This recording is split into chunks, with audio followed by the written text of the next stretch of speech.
Today we're talking about the importance of asset location. Asset location is a vital component in financial planning that focuses on placing your investments in the most tax-efficient accounts possible. It's a strategy used to potentially increase your after-tax returns, helping you to preserve more of your wealth and achieve your financial goals more effectively over time. But before we get into it, my name is Warren Berger. I'm the owner of Luminary Financial Advisors, located in Cocoa Beach, Florida, and serving people across the country.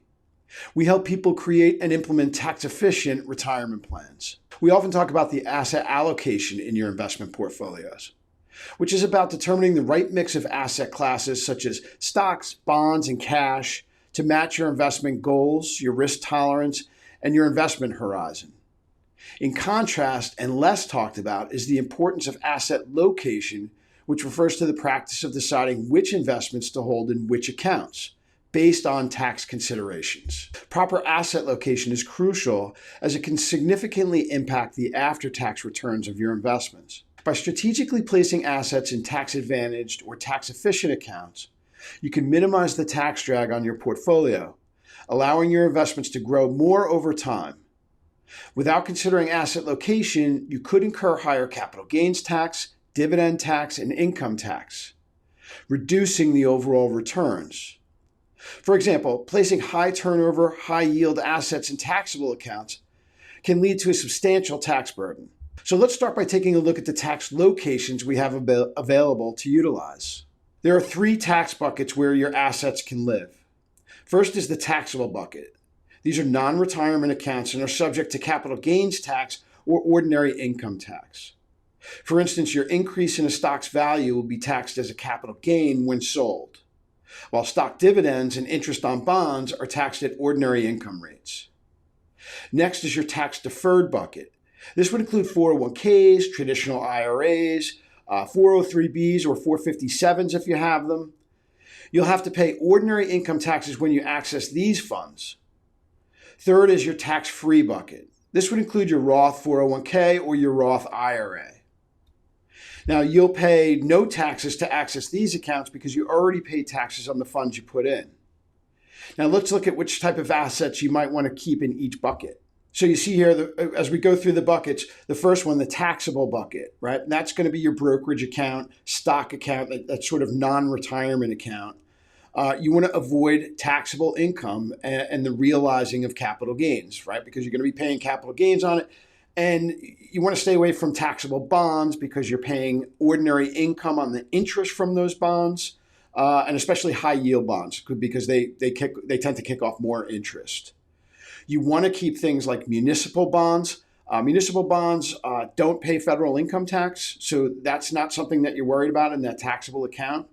Mutual funds, individual stocks, low turnover stock mutual funds. That means internally in that mutual fund, there's not a lot of turnover and you have to shop around for those. ETFs as well. And then your directly owned real estate like rental properties, they're always going to live in that taxable bucket. Your pre-tax account, which is like your 401k, that's great for your income assets. So bonds that kick off interest that are going to be taxed at ordinary income. And then if you have income from real estate investment trusts, those are taxed at ordinary income rates. And so this allows you to avoid those rates. Now, you will pay ordinary income tax when you access those pre-tax accounts later on, but hopefully we're being really strategic about the way we do that when we actually decide to start taking those funds out. And then your tax-free, your Roth accounts, that's where you want to really maximize your return. That's where we want to see the biggest gains over time because we're going to capitalize on having that tax-free access. So that's stock mutual funds and ETFs. You can have individual stocks in there as well. Low return assets like cash, CDs, bonds, these don't need to be living in that tax-free environment.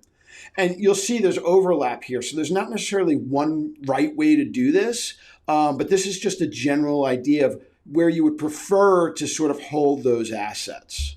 Now, let's say you have all of your nest egg in a 401k, which is quite common. That doesn't mean you're going to hold only bonds in that account.